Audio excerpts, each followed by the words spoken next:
we're into another session.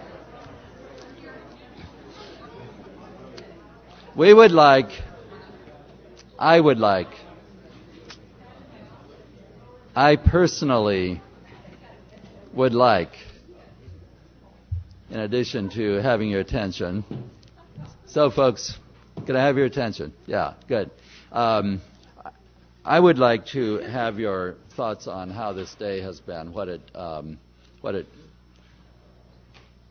been, if it's been of value to you, how, if you think we could have or should next time improve it, how, your thoughts about the research on which it's based. And initially we thought, since I had failed to write a evaluation form, so you could rate each section on a scale of 1 to 7, that we wouldn't be able to do it. But my student, Dorcas Austin, had this idea: just give them a sheet of paper and ask them. And she's right. So I'm going to send these ordinary sheets of paper around. And as Eliza said, you can take either 1 or 2, however much you think you need. And please write down your thoughts and recommendations for us. If you would like, we would appreciate knowing who is the writer and how to contact you, but you don't have to. That's up to you. Just your feedback on the conference before you leave, please. And now we're going to give a somewhat collapsed version of the program. You'll have less of me in this program. We are going to start with Simon introducing our guest from St. Mary's Church, Gerson Espinoza, Gerson Depina, and then, is that pretty good? Yeah. Yeah, once I got it. And then Diane Rollert, who's a student and researcher who's done a lot of work on youth, is going to make a short statement. We'll go immediately to the panel, and I'll introduce the panel, but then we'll have some discussions before we take a break. So thank you much, and look forward to hearing from all of these important voices. So, go ahead. This gentleman to my left here doesn't realize that he's taught me an awful lot.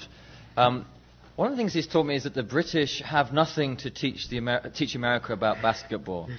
But more importantly, that he's taught me a lot about being in community by the way that he carries himself, the way that he is, the way that he influences others. I'm trying to embarrass him as much as possible, but he really is. I've seen him in the diocese. I've seen him. I mean, like out and about in the city. I've seen him at diocesan functions. I've seen him in his church. I've seen him with his peers. So he's going to share something of why St. Mary's, how St. Mary's has made a difference to him in his life. Thanks. My name is Gerson Depina. I go to St. Mary's, Dorchester. I'm kind of nervous, so I'm going to ask my brothers if they could stand behind me, if that's okay with them.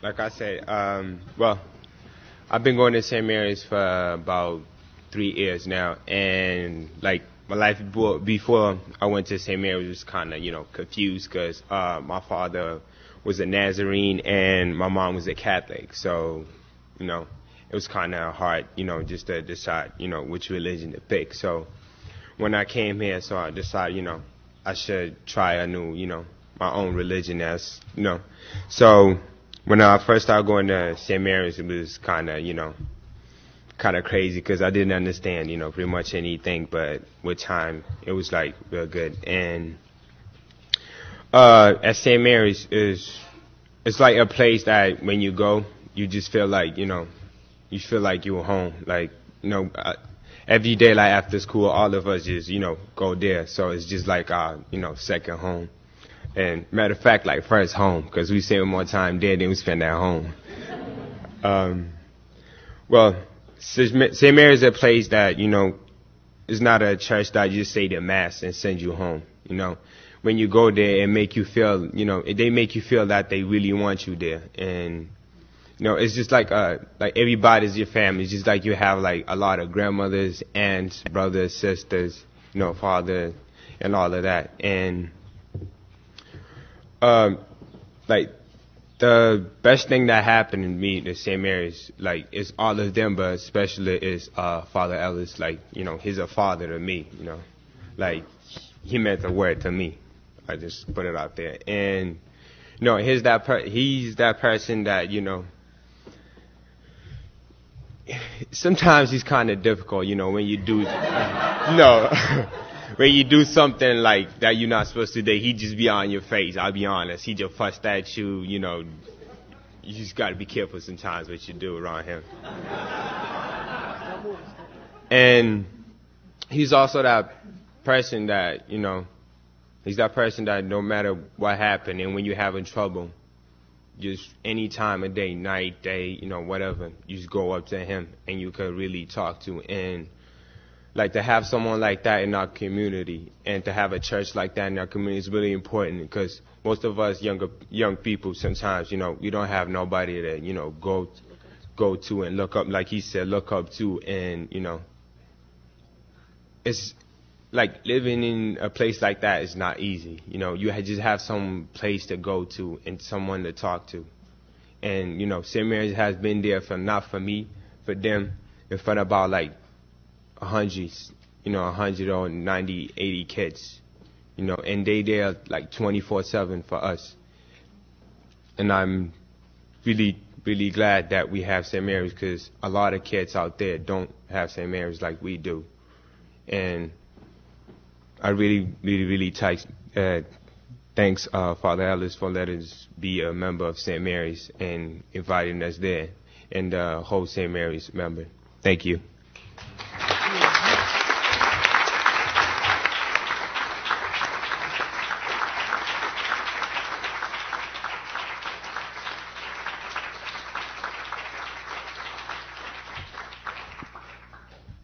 Thank you, Gerson. I think I can go home now. I think you said it all. Several of us during the past 2 years have included youth programs in our research on various congregations. And myself, as a former religious educator and hopefully a future parish minister, I was interested in looking at the relationship between congregations and youth.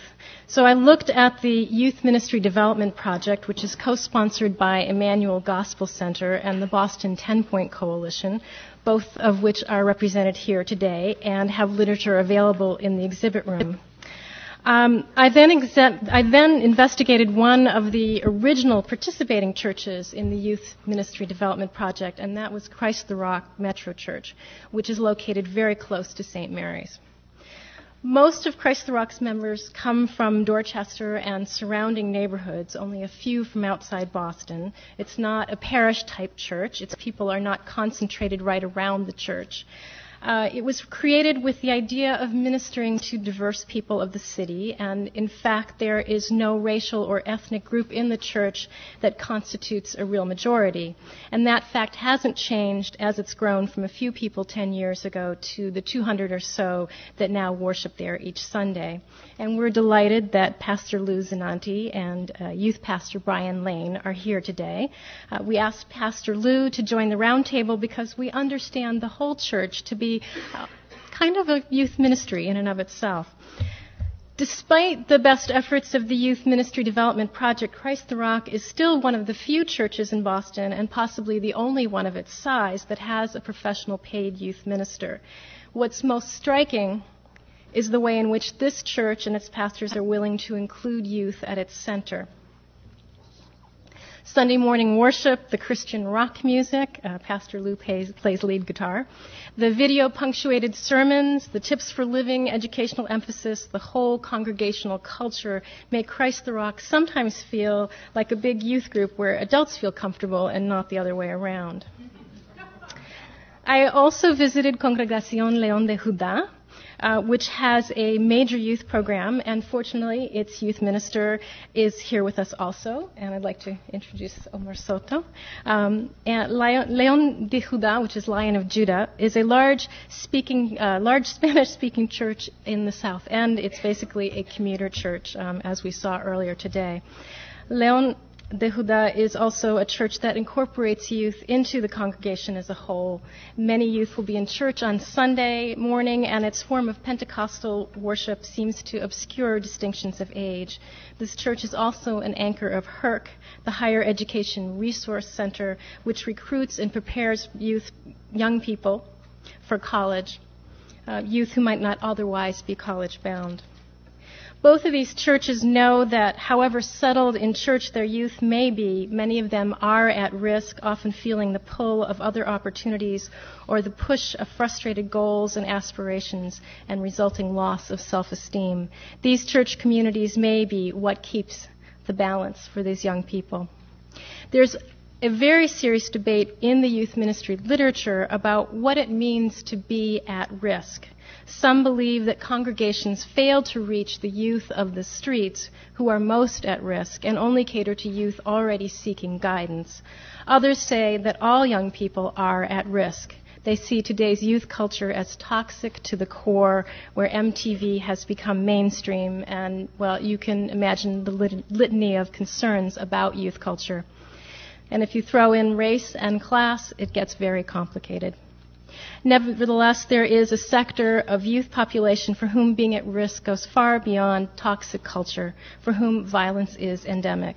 This is the sector that Reverend Raymond Hammond, who is with us today, and Reverend Jeffrey Brown and Reverend Eugene Rivers set out to work with when they founded the 10-Point Coalition. They set up patrols in the community to meet with youth on their own turf. Mentoring relationships were built, counseling was added, education and job training were made available, all without the expectation that youth would participate in a church. According to Reverend Larry Brown of the Youth Ministry Development Project, there are only about 16% of Boston churches actually have any kind of outreach to youth, and he looks specifically at Christian churches. This is outreach to youth who are not already coming to church. Reverend Hammond's church, Bethel AME, is one of the stellar exceptions. It houses and supports an extensive program of services to at-risk youth called Generation XL. And although funds come from public and private sources outside the church, many Bethel members volunteer as mentors, counselors, tutors, and supporters in many ways. The youth of Gen XL are welcome in church, but are generally not in attendance on Sunday or in the youth group. So here's what we hope our roundtable of experts will consider. Looking at the big picture, it appears to us that congregations are often pursuing two quite different strategies when it comes to youth ministry. One strategy is addressed to those youth who do come into the religious community, who are often what Harold Dean Trulier calls good kids in bad neighborhoods. These ministries, like Christ the Rock and León de Judá, attempt to keep their youth on the right track. The other strategy is addressed to those who don't and won't come into the religious community, who are most at risk, whose lives are defined by violence and drugs. As Scott Larson points out, these are the kids who need to be intentionally targeted because they won't just show up. You have to meet them where they are. One strategy involves explicitly religious practices and instruction, while the other does not. One brings the youth into a community, a value-based social network called a congregation, and the other does not. So we see a serious dilemma. The youth who are most at risk badly need the community that congregations can offer, but they are often the least able or inclined to be engaged. So before we conclude, I want to point back to St. Mary's Church in Upman's Corner. I didn't study St. Mary's myself. That was Simon's job. But we've learned from Simon's report this morning and from Gerson and from Father Ellis that St. Mary's does seem to combine these two strategies of meeting youth on their own turf and bringing them into the church. That's what we see to be the greatest challenge in youth ministry, to bridge the gap between youth who are already in the congregation and youth who are on the streets and most in need of community. both approaches are needed and valid, and from my own perspective, what we need is more, lots more, of the kind of youth ministry that all of you are experts and many of the guests that are here today are doing. Thank you.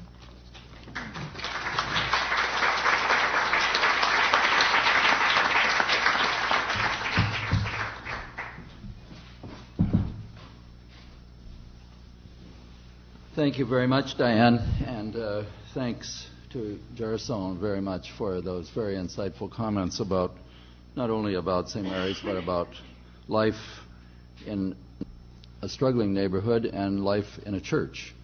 And it's really quite wonderful. We have a outstanding panel of people who, many of whom come from the ministries that you just heard about. Wesley Williams, who's the second from the end, is involved in youth support ministry of United Methodist Urban Services, the United Methodist Conference program here in Boston. Wesley is also a graduate of HDS, and next to him, Ray Hammond, also a graduate of HDS. But I thought I'd just mention the youth support ministries because it wasn't part of our report, and it is a very innovative program to attempt to associate at-risk youth with mentors who are part of congregations, and I'm sure Wesley will tell us a bit more about that. But with Pastor Lou Zinnanti, known as Pastor Lou in Christ the Rock Metro Church, Omar Soto next to him from Lion of Judah, or León de Judá, the congregation in the South End, and which is a rather large, growing, almost mega church, would be a mega church if it didn't plant so many new churches that take its people off to additional churches.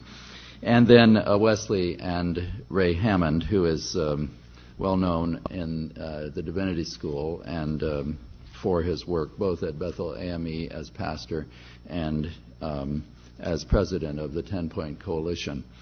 I would like to ask each of you to, or at least those who want to respond to the central theme of Diane's report, or kind of the outcome of it, that there is a important kind of a fault line between ministries that are addressed to youth that are either in church or readily drawn into church, or that a way to reach them is to draw them into church, make them part of a congregation, build a social network, a morally laden or defined social network, and as kind of one strategy because it addresses a distinct population of youth.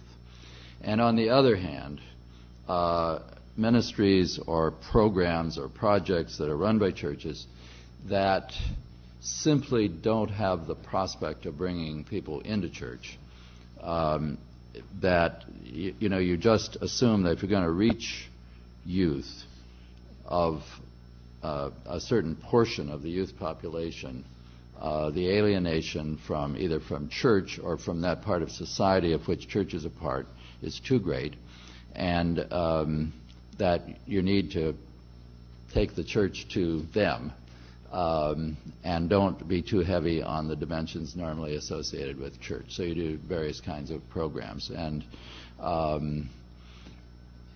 is that a fair reading of reality, and is it a good thing or a bad thing if it is that you have different kinds of approaches? And even though St. Mary's seems to be bridging it, it might be a bridge that's sort of an exception that proves the rule, or is there a lot of bridges that we haven't yet noticed? And would that be a question you'd be willing to comment on and discuss with each other and with the group gathered here? So, good. You want to start, Ray? Sure. Going out there, Christmas, I'll do it. That's no problem. I think, in fact, that I see it less as a stark dichotomy and, as I say, much more as part of a continuum. and a recognition of the fact that there are very different needs for different young people. It's one of the things that we saw very clearly in Bethel early on, because from the very beginning we had in-house youth ministry programs largely run by volunteers, cooperative programs that we did. When we first got started, we actually had to meet in a number of different places. We started in our house. We ran out of space there. We went to a nursing home. When we ran out of space there, we went to a community school.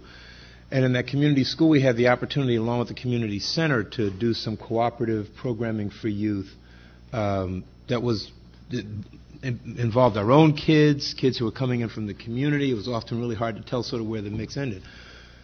And that was, I think, true throughout the history of the church, that there was always a sort of an in-house program. And some of the kids in that program one would consider, I think, very much at risk. But we recognized, I think, particularly around 1990, as things were really getting pretty wild in Boston, that there was a level of services and intervention that generally couldn't be offered by the church without a more intensive kind of approach. And that really addresses what I'd call the really high risk, not at risk, but high risk kids. We're talking about kids who are into guns, kids who are into violence, kids who are into multiple offenses. And the wonderful thing in our experience was that I wish I could tell you there was a great strategy or a moment of epiphany or a Damascus Road point where we just awakened and realized we ought to do this. Part of it came because I think the Lord really prepared the church to do it, but then we were actually approached by street workers who said, we have kids, you've got buildings and vans, what do you say we make a partnership? And that's how the process began. They needed a place where they could meet 3 or 4 times a week. They needed a place where when gangs were warring with each other and you needed to have a neutral space to work out a truce, everybody would recognize as a neutral space.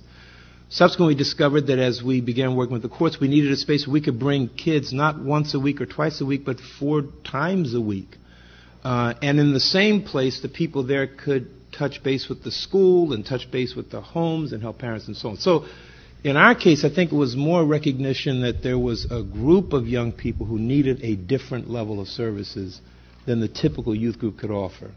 And that they were dealing with a range of problems, in many respects, not all that different, but often much more intense than what we were seeing in our youth group. So for me, it's not a dichotomy at all. It's a matter of a continuum depending on what the needs of the young people are. Others? Yeah, I'd like to build on what Pastor Hammond has said. I think that really kind of speaks to the heart of what we're trying to do with the Youth Support Ministry. It's a mentoring ministry which combines group mentoring with individual mentoring to provide a long-term, consistent relationship in a young person's life. And as such, we're looking at those high-risk kids who don't have a relationship with the church, but we also want to provide them with an alternative relationship. They need to be in other alternatives. They need to be with young people who are already in churches, some of whom are in their own neighborhoods.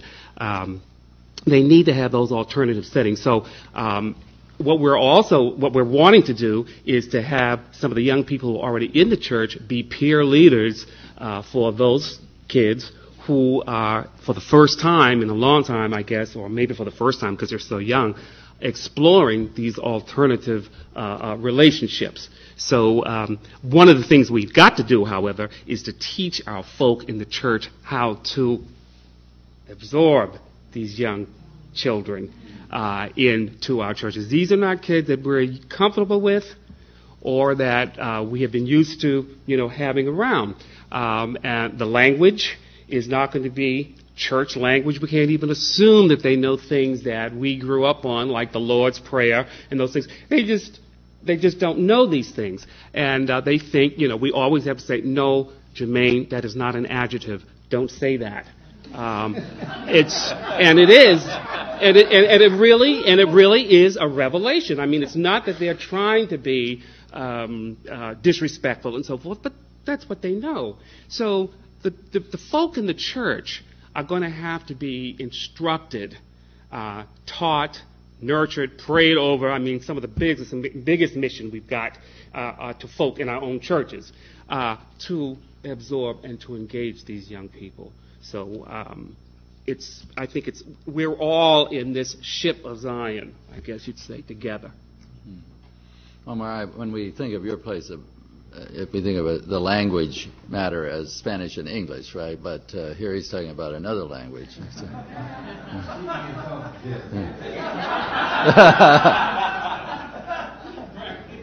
Our language is more Spanglish than Spanish. No, but I think that something that I would like to point out is the whole idea of at-risk youth. And I believe that both youth who are in the church and in the streets, they are both at risk.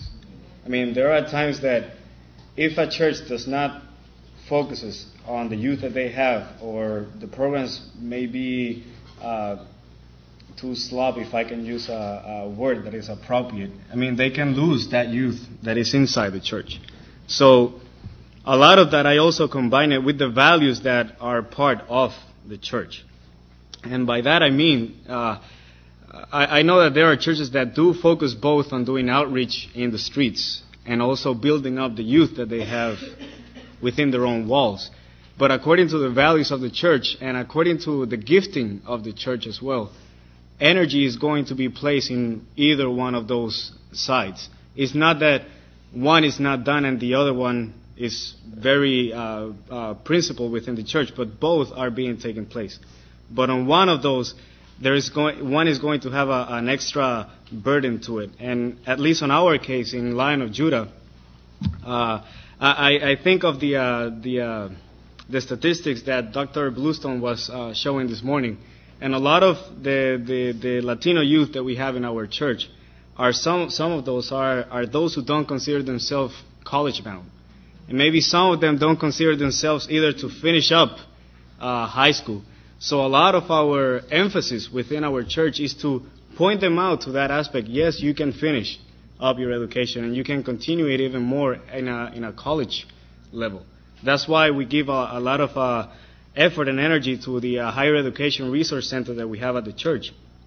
Because I believe it's not only an outreach aspect from the church, but also a building up of leadership of the young people that we have in our community as well. So when I look at that within the context of our church, I mean, we definitely see it in a theological basis on how the gospel plays a transformative role in the life of the young people that we have, of how the gospel works from the inside out. And at the same time, it provides the resources that they need to build up their lives, especially on that educational aspect, that can open up their doors for a more prosperous future, if I can use that description. Yeah.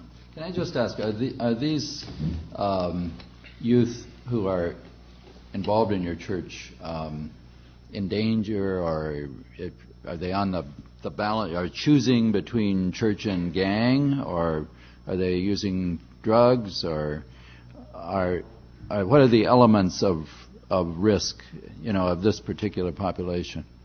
I would say everything from gangs and drugs to just mere indifference regarding everything in their life.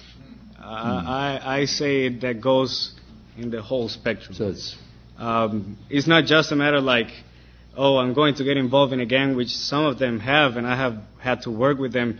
But the other spectrum is just the whole aspect of being a couch potato, which I believe that is a big part of being at risk as well. Mm-hmm. And how do you save them from those aspects? And in the ministry that we do, we try to target those different ranges that they can confront in their lives as young and young adults as well. Thank you. Pastor Lou.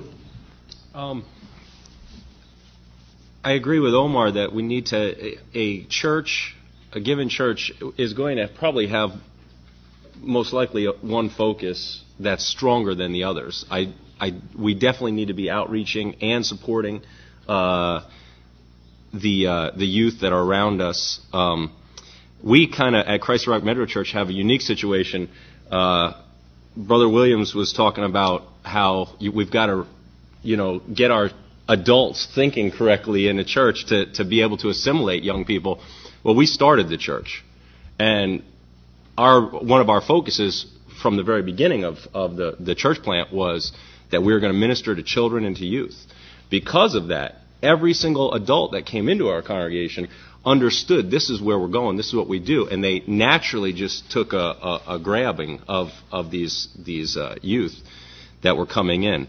Our actual youth group started as an outreach. There was no plan of what happened was we have a truck, like a budget rent-a truck, and we cut the side out of the truck and put it on hinges, and it makes a little stage. And so we go into the neighborhood, and we did a kids program in the streets. And at the end of that program, we had probably 125 kids around the truck. And we made an announcement. If you're 12 to 17 years old and you want to help us do this all summer long in the neighborhoods, sign up at the back table. We had 45 kids signed up at the back table. So we whittled those down to the ones who lied to us and weren't really 12. down to 25 kids. We called those 25 kids and we told them, be here on Thursday night and we'll give you your responsibilities, what you have to do in order to be a junior worker, we called them. And they all showed up, 17 kids showed up on Thursday night. We said, well, if you want to be a junior worker, you have to come to church on Sunday morning, you have to come to Sunday school on Sunday morning, and you have to come to youth group on Friday nights. And they were like, well, what's youth group? And I said, man, it's like youth church. It's just for you. It's jamming. It's awesome, this and that. And they were like, so tomorrow night we need to be here? I said, yeah. And they all had to fill out ministry applications and everything. And the next night, now, we didn't have youth group yet, So on Friday morning, I'm painting boards and making a logo, and it was all done for Friday night. And 17 kids came into the building, and we had youth church. And what was really awesome is that each of the kids that were there thought the other ones were always there, and nobody realized that everybody was a visitor. Sunday morning, they were there, and that's how our youth ministry actually got started. And our adults have taken the responsibility for these kids, and we have older folks who are in their 70 years old, who when they don't see a young person, they go looking for them, And that's an important thing in the life of our church because we want them to understand that they are a part of the entire body, and you're not just going upstairs so that we can occupy your time while the adults have real church down here. They have church. Another thing is that the youth, when they become founded and more solid in the youth ministry, we've trained them that your job is to go out and do the outreach, to bring your friends in. See, the Ephesians 4:11, and this is a principle that we stand on strongly. It says, he gave some to be apostles and prophets and pastors and teachers and evangelists for the building up of the body of Christ to do the work of the ministry, which means my job isn't to go out and get everybody, but my job is to train them to go out and get everybody, you see. And so that's kind of the mentality that we have. We still do outreach. We have this summer, every summer that we've been here so far, we've done a thing called Boston Outreach, where we'll have this summer probably almost 200 students come in from all over the country and live at our church, and they'll be working with local churches doing outreach into the communities, into the streets and stuff. So the outreach element is still there, but our main focus is building up those youth to go out and do the ministry themselves. So. Strikes me as quite possible. The new idea to me is the thought that in order to serve youth at risk, the recruitment is of adults who are receptive to youth, or can change. And that is difficult. I mean, I agree with Lou that it's a lot, because the same was true with us. When we started, everyone understood that there was going to be a major focus on young people. That's what you signed up for. And you may have been inclined toward that anyway if you're meeting in a place in folding chairs in a gymnasium and so on. I mean, you've got to have a little different. You don't need stained glass and pews. You're sort of in a different category already. But what's been interesting, and Jeff Brown could talk more about this, has been that transformation from much older and established congregations. And a pearl that I took away from him, which I tell people everywhere, was that it was very hard for the congregation to receive it until the work that he was doing began touching the grandchildren of his parishioners. Then they understood it. And so my word to everybody in established congregations is pray for a wayward grandchild who will help to bring the congregation around, right? Yeah. Because when it becomes personal like that, people connect in a very, very different way.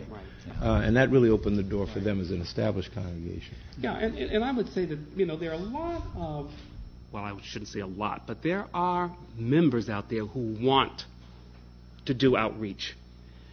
But you have to be specific about, their training. I want you to show up on this particular day, at this particular time, and so forth.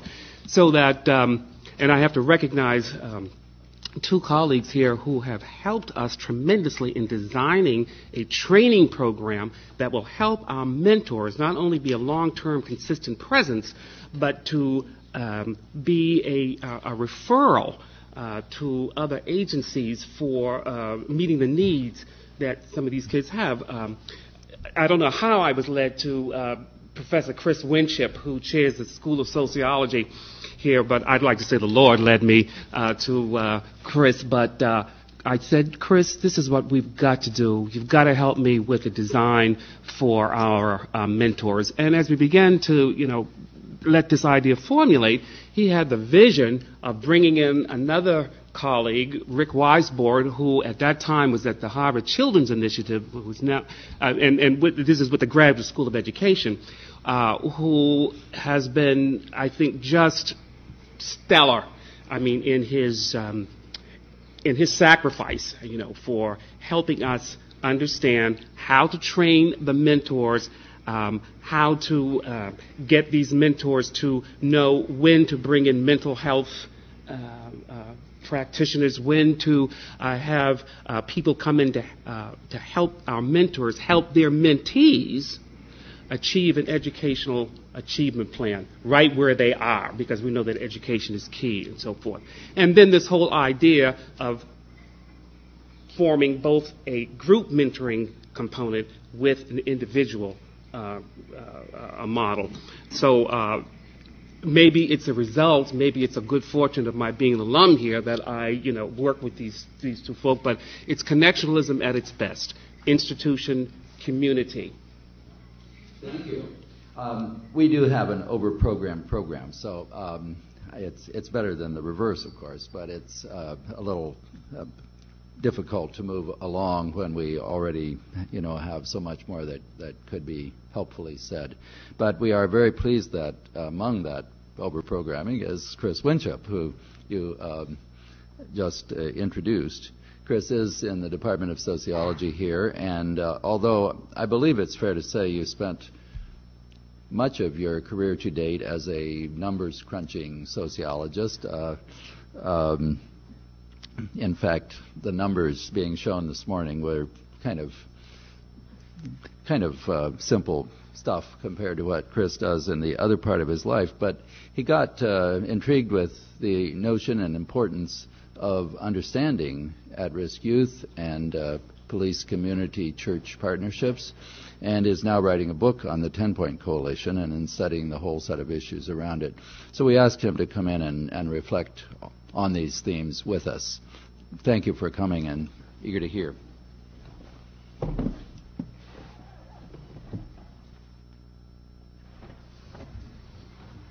Well, thank you, Lowell, and thank you, Wesley. My kids go to Brookline Public Schools, which supposedly are among some of the very best in Greater Boston. And 4 years ago, I had a shock. My oldest son was going from 6th to 7th grade, and at the end of 6th grade, I got a letter from the principal telling me now that my son was going to be in 7th grade, there would no longer be parent-teacher conferences. Now, I don't think this is atypical. They didn't see it as problematic.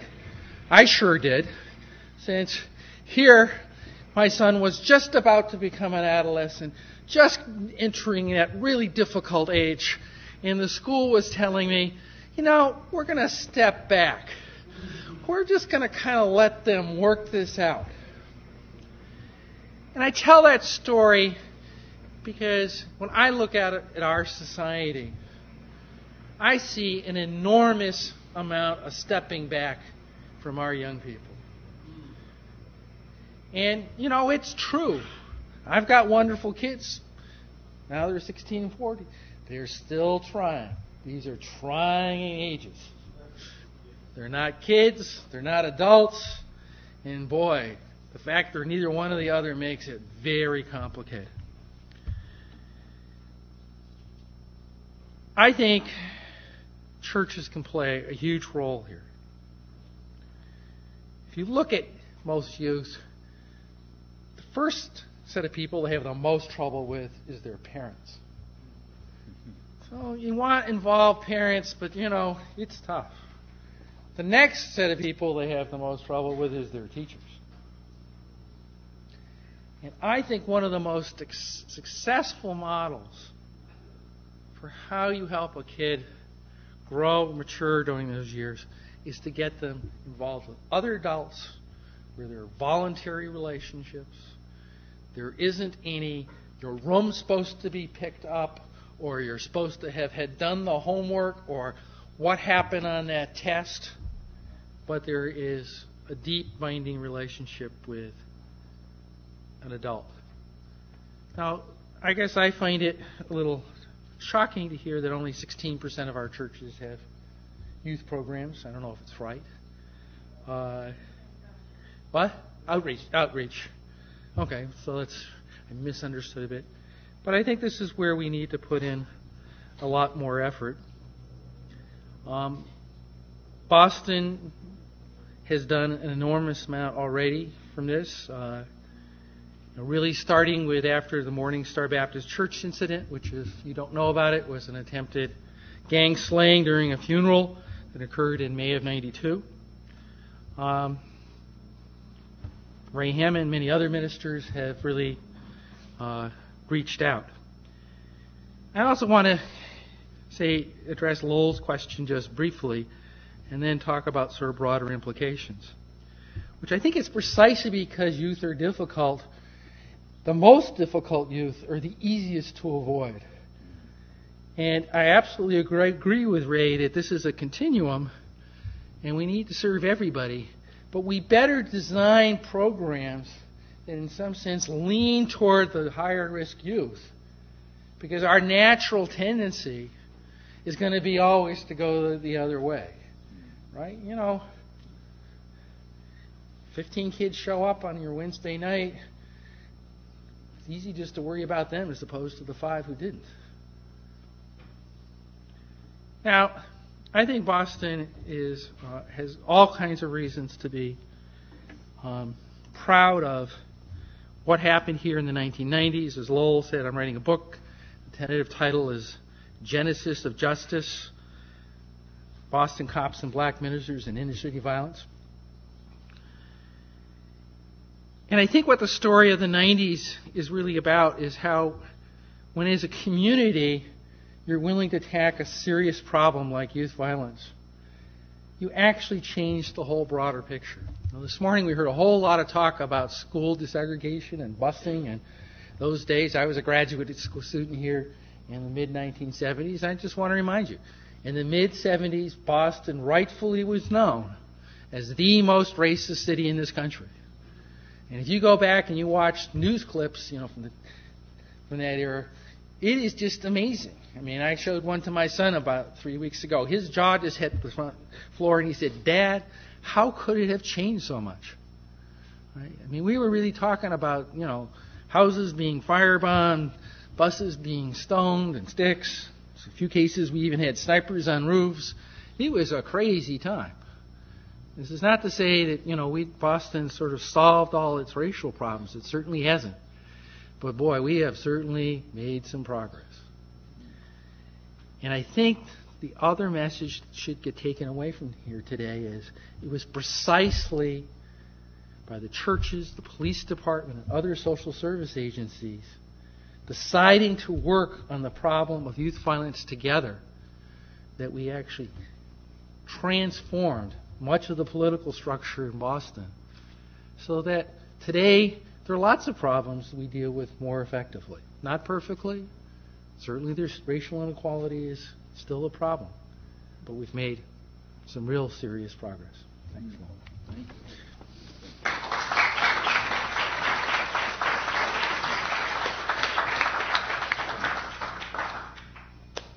Well, folks,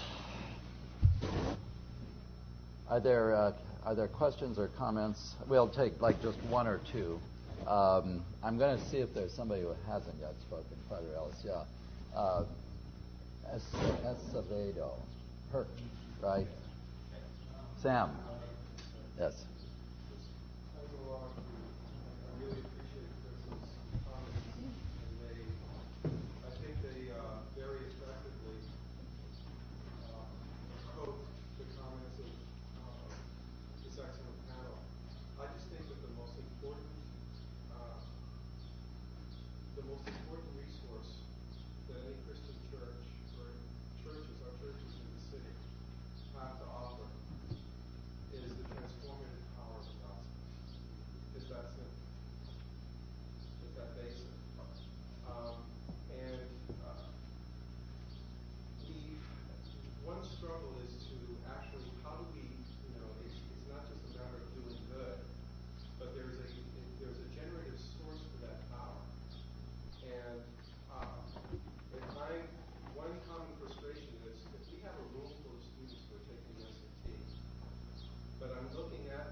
Times the focus is I can just speak for us. Our focus is that when you begin to minister into a young person's life, you show them that they're loved, that they're accepted, that they have value, and that you can give them a purpose within the body. You know, we have youth that do every area of ministry. We have junior workers within the body. In fact, we have a 16-year-old who helps coordinate the Tiny Tots, which is like the toddler ministry. You know, my secretary right now is a young woman who came up through a youth group who is now a youth sponsor and is on her way to Bible college in September. You know, when you show them that there's value there, and you build that relationship and you begin to speak God's word in their lives, we begin to see them changed. And it's that internal change that takes place that renovates their outside and their actions. And you know, I'm not going to pound them. Everybody makes mistakes. But I'm going to be there and I'm going to love them. I'll tell them what the Bible says and what we believe and what we teach. And we've seen that change and transform them. And unfortunately, there are other programs that we would have liked to be involved with that would have stifled some of that teaching of the God's Word and that kind of stuff that, you know, unfortunately, it takes us back because financially there's certain things that we would love to be able to do that we just can't. We can't fund them at this point, you know, more outreach-oriented stuff like that. So you do what you do as you do it. I got just one more question. Maybe Kirk. I'd like to hear a little bit more about what churches can do to change the attitudes of the adults, to make them more receptive to accepting the at-risk community. Because I've been involved in churches where I think the leadership is very, the ministers very want to start a youth group, and so they try to introduce things like the rock bands or the screens in front of it. What happens is it alienates the money base or the adults who are already there. And so beyond recruiting adults who are already interested in this, what can you do to change the attitudes of the adults that are already in the church? There's one thing that I can say, and that's pray for paradigm changes. That's one thing that I would definitely say. And following that, expose them to youth culture. The methods that were used 20, 30 years ago many of them are not useful today. Even the language that we use, as it was said earlier, even our language needs to change. I mean, my language had to change. I've never been involved in urban ministry, and it's been 3 years now, and as I reflect back, I see how my language has changed. Every time that I talk to an adult person, I told them, you need to be exposed to them. I mean, you can't expect for them to change all of a sudden from night to morning and behave like a total normal adult. You have to be them and walk with them and be exposed to what they feel, what they hear, whatever they do in their daily lives. And that's hard for an adult. It's been hard for me, and I know that it's going to be hard for an adult, but just that whole idea of you as a youth minister praying for that change to happen, and at the same time you being that bridge. I feel that I have been a bridge between the adults and the youth for connecting them as well. So that's another aspect that is very helpful. I can't say again how what I think Brother Soto said that really is true. I think any youth worker, and I'd say particularly youth pastors, if they understand their calling as I think it is, and I just have to say it's what I believe it is, it's not only to minister to youth, but to be that bridge in terms of understanding what youth have to bring to the church. But that means that you have to be thoughtful, you have to be intentional, you have to have a plan, you've got to have other people who are working with you, you've got to be praying for it, you've got to understand the culture of the church you're a part of, you've got to know where the leverage points are. It really does take thinking this process through. And most youth pastors don't do that. What I find, and the reason that I see youth ministry being undermined time and time again, is because instead of being effective advocates, youth pastors and youth workers allow themselves to be pushed into the corner of adversarial relationships. And it doesn't have to be that way. But if you understand you've really got an ambassadorial role, you've got a culture-changing role, that the people who are working with you in a real sense have a responsibility to recruit other people, to see what's sort of going on, so that the youth ministry doesn't get marginalized in a corner and people sort of just sit over here thinking or wondering or gossiping about what's happening over there. I mean, there's a whole range of things from, I think, including young people in services. I mean, 2 or 3 times a year, let them preach the sermon, take over the whole service. Find ways to get people of all ages. I mean, it's one reason why, again, for us, I think Generation XL has been important.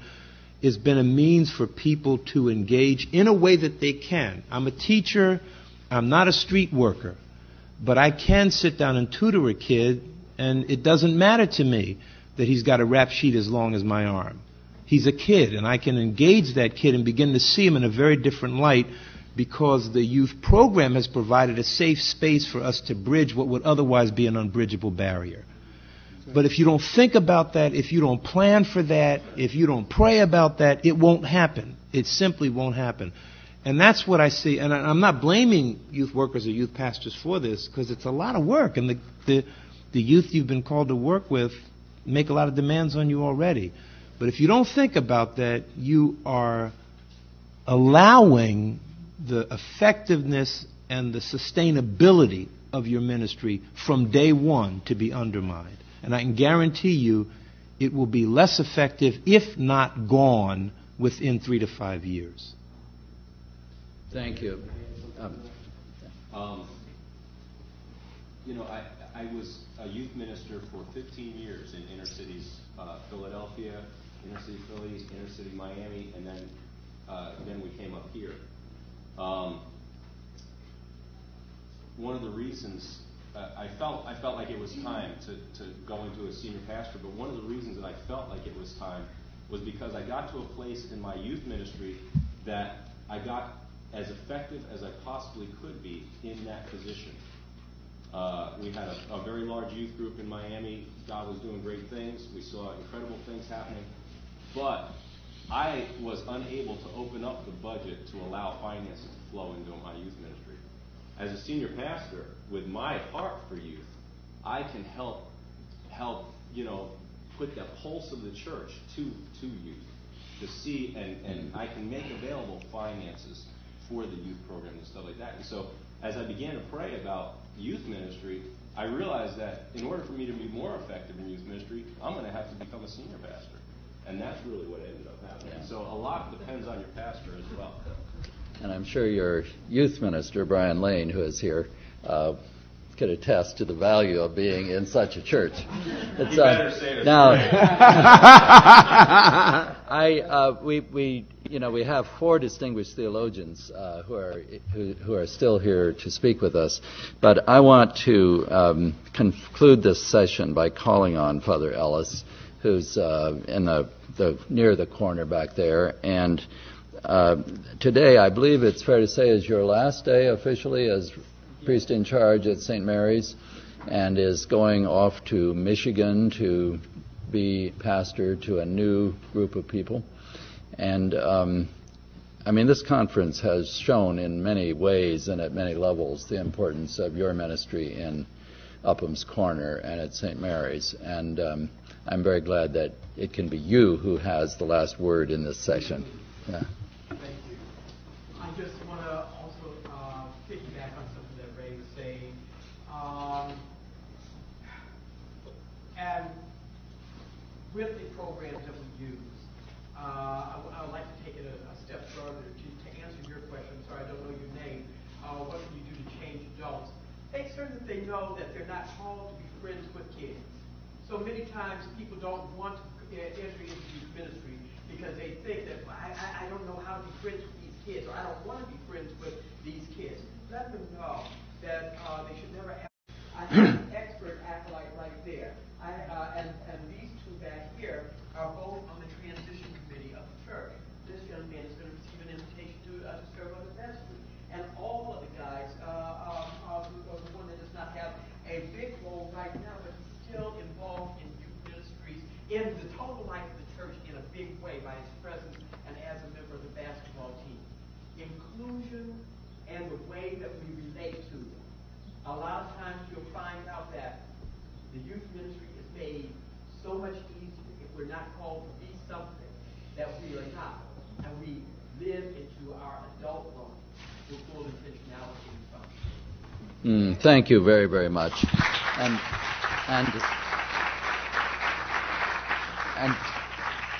thanks very much to the panel. I'm sorry about this, but I just need to move to the next session. And I would and thank you, Chris. Could I ask that we stay in place while the panel changes, so that we can, and we will end this day on time, but only if we stay in place now and have our next panel come.